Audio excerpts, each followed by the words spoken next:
Welcome to AK news. దేశానికి వెలుగులు ఇచ్చే సింగరేణి కార్మికులకు మంచి వాతావరణం కల్పించాల్సిన బాధ్యత సింగరేణి సంస్థదేనని జిల్లా పరిషత్ చైర్మన్ పుట్ట మధుకర్ అన్నారు. సోమవారం రామగుండం ఆర్జీ3 పరిధిలోని రామగిరి మండలం సెంటనరీ కాలనీలోని గోదావరి రక్షిత మంచినీటి సరఫరా పథకాన్ని ఆయన పరిశీలించారు.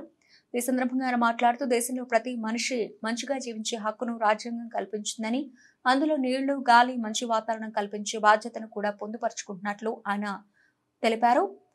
అయితే సింగరేణి సంస్థలో పనిచేస్తున్న కార్మికులు తమ రక్తాన్ని ధారపోసి బొగ్గును వెలికితీసి దేశానికి వెలుగులు అందిస్తున్నారని, సింగరేణి సంస్థలకు వేల కోట్ల రూపాయల ఆదాయం సమకూర్చుతున్నారని ఆయన తెలిపారు. ఇన్ని కష్టాలు పడుతున్న సింగరేణి కార్మికులకు కనీసం మంచినీళ్లను సంస్థ అందించకపోవడం దురదృష్టకరమని ఆయన ఆవేదన వ్యక్తం చేశారు.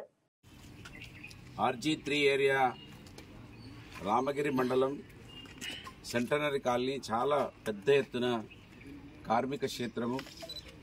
ఇక్కడ OC2 ALP మైన్ చాలా పెద్ద మైన్ కు సంబంధించినటువంటి కార్మికులు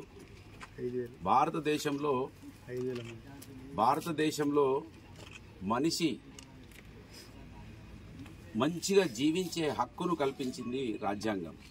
రైట్ టు లీవ్ అని మనకు రాజ్యాంగాన్ని హక్కులు కల్పిస్తే దాంట్లో నీళ్లు, గాలి, మంచి వాతావరణం కల్పించాల్సిన బాధ్యతను కూడా మనం పొందుపరుచుకున్నాం. కానీ ఇక్కడ మనం చూస్తే ఇవాళ వీడియోలలో కూడా కనబడుతూ ఉన్నాయి. ఇంత పెద్ద సింగరేణి ఏరియా కార్మికులు తన రక్తాన్ని ధారపోసి బొగ్గు వెలికి తీసి దేశానికి వెలుగులనిస్తూ ఈ యాజమాన్యానికి సంస్థకి వేల కోట్ల రూపాయల ఆదాయాన్ని సమకూరుస్తూ ఉన్నటువంటి కార్మికులకు మంచినీళ్లు ఇవ్వకపోవడం చాలా దౌర్భాగ్యం. సింగరేణి యాజమాన్యం దీని మీద తక్షణమే దృష్టి పెట్టాలి. లేదా వాళ్ళ మెడలు వంచాల్సిన అవసరం రాకుండా చూసుకోవాలి. వారికి కనీస బాధ్యత ఉన్నది. కార్మికులకు మంచి వాతావరణం కల్పించాలనేది ఇదొక హక్కుగా భావించాల్సిన అవసరం ఉన్నది. లాభాల వైపు చూడడమే కాదు, వాళ్ళ కష్టాల వైపు చూడాలి, వాళ్ళకు మంచి వాతావరణం వైపు కూడా చూడాలి. ఇవాళ ఆడవాళ్ళు చాలా బాధపడుతూ ఉన్నారు. నీళ్లు వాసన వస్తూ ఉన్నాయి. నీళ్లు స్నానం చేసే పరిస్థితి కూడా లేదు. దద్దులు వస్తూ ఉన్నాయి, దురద వస్తూ ఉన్నది, రకరకాల బాధలు పడుతూ ఉన్నారు. నిజంగా సింగరేణి కార్మికులు ఈ విధంగా ఉండడం అనేది ఇవాళ యాజమాన్యం ఏ దిశగా పోతా ఉన్నది. వేల కోట్లు లాభాలు వస్తున్నాయని చెప్పే అటువంటి ఈ సంస్థ వాళ్ళకు మంచినీళ్లు కల్పించకపోవడం అనేది దౌర్భాగ్యం. ఫిల్టర్ బెడ్ అంటున్నారు, అసలు ఫిల్టరే అయితే లేవు. అక్కడ బురద బెడ్ అని చెప్పచ్చు మనం. ఇక్కడ బురదతో కూడినటువంటి మడుగు అని చెప్పచ్చు మనం. దీన్ని ఏమనాలి? ఫిల్టర్ కాదు, బురదతో కూడినటువంటి మడుగు నీళ్లు ఇస్తున్నామని చెప్పాలి.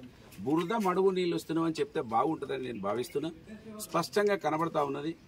ఈ ప్రాంతంలో అధికారంలో ఉన్నప్పుడు, అధికారంలో లేనప్పుడు ప్రజల పక్షాన ఉండేటువంటి ఈ మట్టి బిడ్డలం కనుక మా దృష్టికి వచ్చినటువంటి మరుక్షణమే ఇక్కడ రావడం జరిగింది. వాళ్ళ యాజమాన్యం దృష్టికి తీసుకొస్తున్నాం.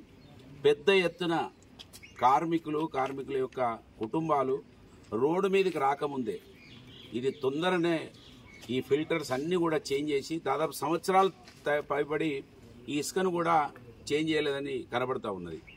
ఆ ఇసుక ఇప్పటి వరకు ఈ ట్యాంకులు కూడా క్లీనింగ్ చేస్తలేరు. ఎందుకు చేస్తలేరని మేము ఆరాధిస్తే తెలిసింది ఏంటంటే కాంట్రాక్టర్కు డబ్బులు ఇస్తలేరట. అంటే ఈ విధంగా యాజమాన్యం ఉండడము ఇది దురదృష్టకరంగా భావిస్తూ ఉన్నాం. కనుక తక్షణమే సింగరేణి యాజమాన్యం స్పందించాలి. RG3 GM గారు ముందుకు రావాలి. ఆయన ఉటావుటిన దీన్ని సందర్శించాల్సిన అవసరం ఉన్నది. కార్మికుల పిల్లలు బయటకు వస్తే ప్రమాదం ఏర్పడుతుందనే విషయాన్ని గమనించాలి. నిజంగా ఇది దౌర్భాగ్యం. దీని మీద దృష్టి సారించడం, కార్మికులు సింగరేణి వాళ్ళు గొప్పగా చూసుకుంటారని భావించడం, నిజంగా ఇన్ని సమస్యలు ఉన్నాయని మా దృష్టికి కూడా ఇప్పటివరకు రాలేదు. వచ్చిన వెంటనే ఇక్కడ సందర్శించడం జరిగింది. ఇప్పటికైనా తొందరగా నీళ్ళు ఇస్తున్నాం అంటున్నారు, కానీ నీళ్ళు ఇచ్చే పరిస్థితులు బాగలేవు. ఇదొక బురద కూపం లాగా ఉన్నది, మట్టి మడుగు లాగా ఉన్నది.